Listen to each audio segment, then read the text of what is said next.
See they not that we gradually reduce the land in their control from its outlying borders?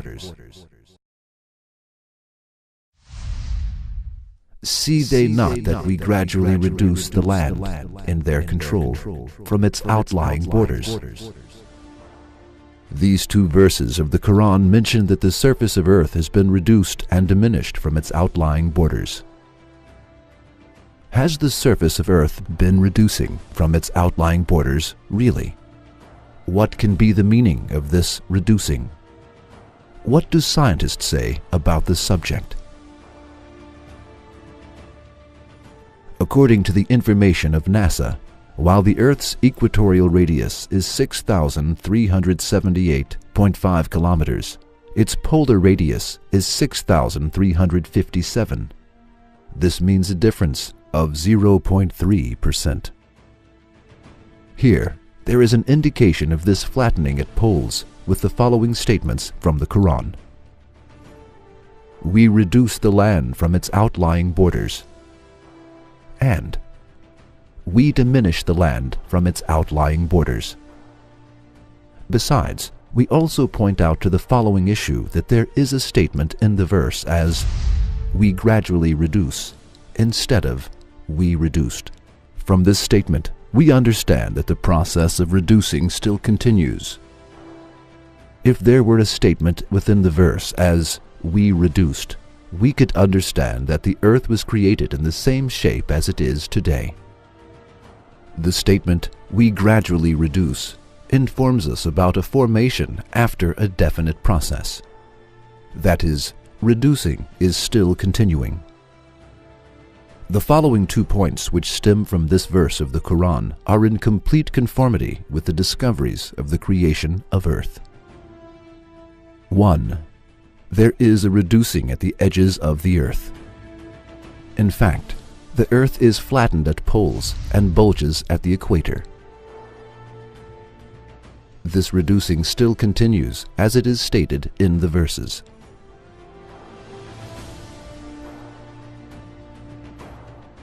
2. The present earth is different than its first state. There has been a gradual flattening from its edges in the course of time after a process. This occurs as a result of the rotation of the earth around its own axis. The conclusion that stems from the verses of the Quran of which we have analyzed is in complete coherence with the scientific discoveries.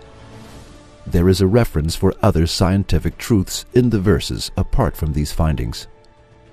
One of them is that there is a loss of matter around the earth, though very little as a result of Earth's rotation around its own axis.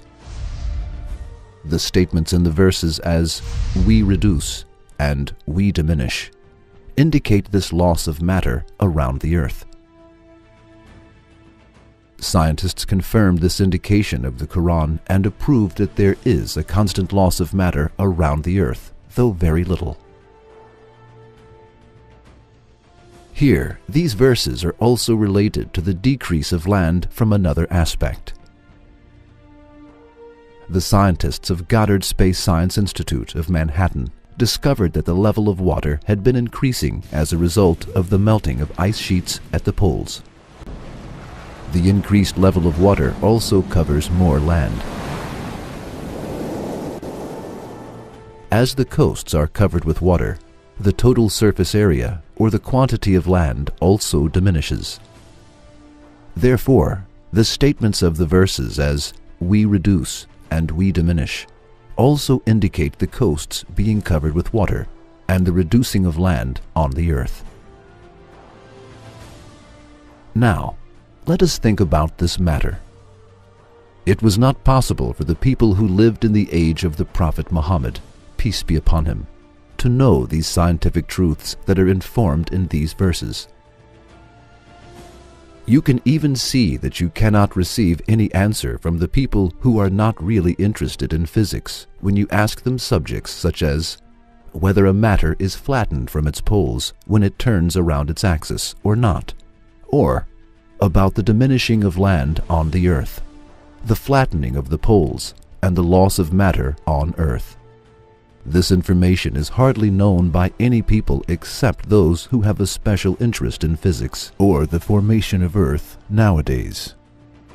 So, how can you explain that this information exists in the Quran, which was revealed 14 centuries ago? If we attribute this book to an illiterate person, then what will we say about the scientific discoveries of this book? Did this person discover these scientific facts, which have recently been discovered in our age, on his own 14 centuries ago? Then, is there any other option than the Quran is the word of Allah? No way.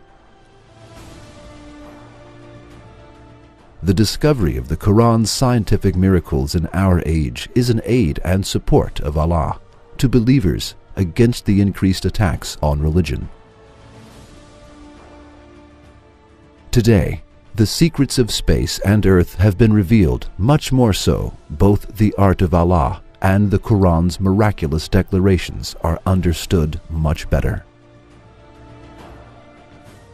Yes, the Quran reads the universe for those who know how to listen.